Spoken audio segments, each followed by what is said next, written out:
All right, welcome back to Social Distancing PE with Mrs. Crawlard. We're almost done with April. I don't know about you, but I'm pretty excited about that. So, for today's workout, April 28th, we're going to do warm up, and then we're going to do a abdominal work. It's called the 25s.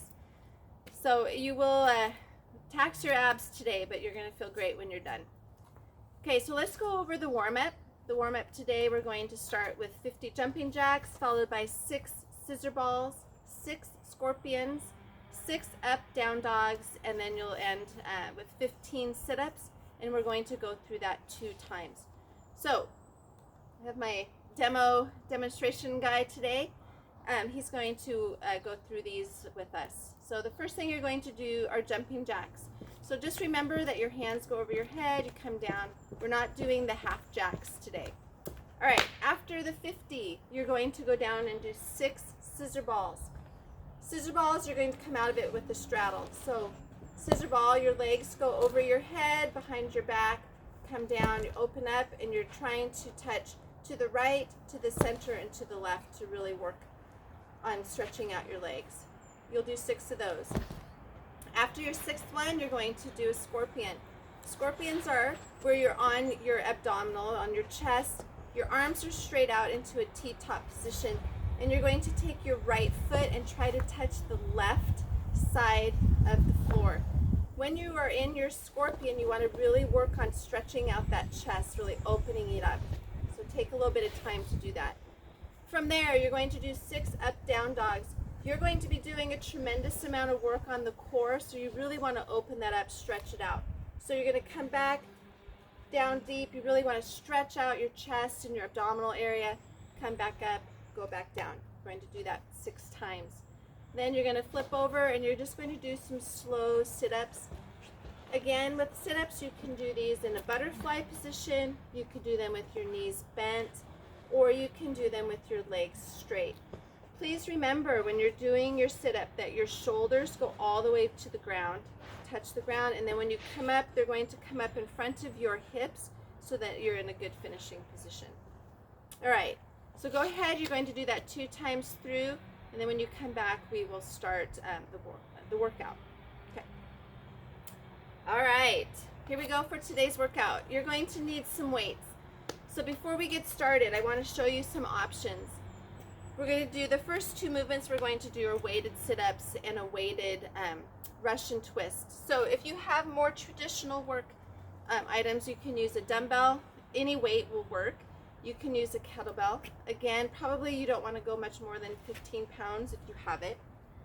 Some of you I know have actual weight plates, so go ahead and you can use a weight plate. Again, I don't know if I would go over 10 or 15 pounds on those. It will get really heavy. If you do not have weights in the traditional sense, then here are some options. You could use a book. I know that your math book, your history book, those are pretty weighty tomes, so you could use those as a great option.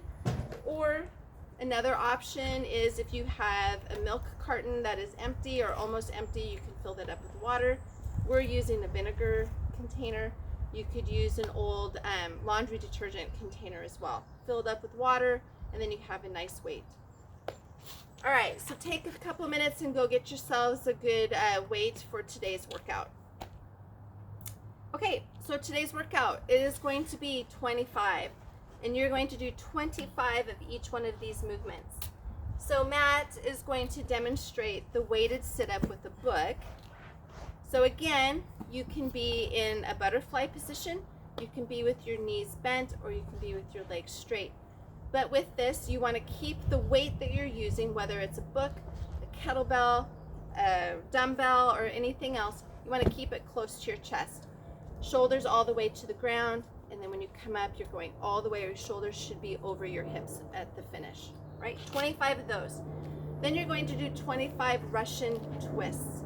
A Russian twist, to do it in the traditional sense, is you're going to have your legs off the ground, and you're going to be leaned back into a V position, where you are resting on your rear end, okay?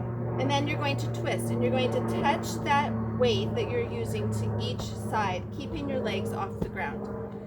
If, I'm going to have Matt switch and use a dumbbell.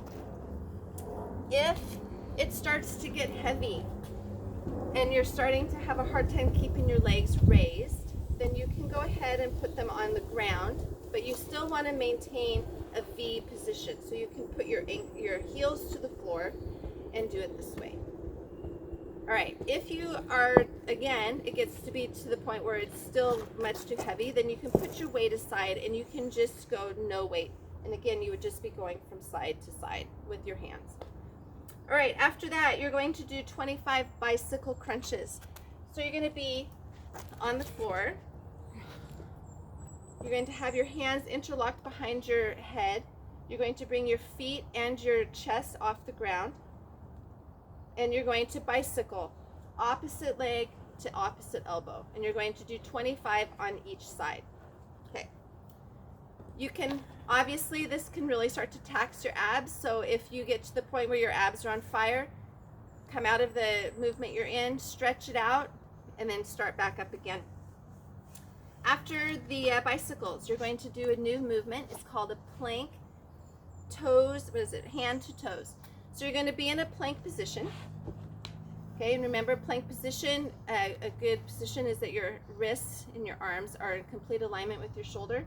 And then you're going to go up into a pike position, and you're going to bring your left hand and touch your right toe. And then back to plank. And then back to a pike, and you're going to take your right hand and touch your left toe. And you're going to do that in that movement 25 times on each side. Okay. This one will start to tax your abs. It gets really hard, especially on your shoulders, and your abs are going to be on fire. So you can come out of it, stretch yourself out, work your arms a bit, and then go back into that position. All right, after that, you're going to do 25 V-ups. V-ups again, your hands are over your head, you're coming up, touching your toes and hands at the top of you. That will get to be difficult. If that's the case, then you can keep your hands up, go to your knees. And again, if that still is becoming too hard, then just keep your knees on the ground and you can just reach your hands to your knees. And then the last movement is going to be plank, knees to elbow. We've done this before. Again, in a good plank position, hands underneath your shoulders, and you're going to take your knee and you're going to touch your opposite elbow. You may need to really twist your body. This is a great oblique exercise. All right? You're going to do this one time through. It's 4 times, so go through as fast as you can. All right, and your day's question is going to be, what is your favorite season? Okay, we'll talk to you next time. Bye.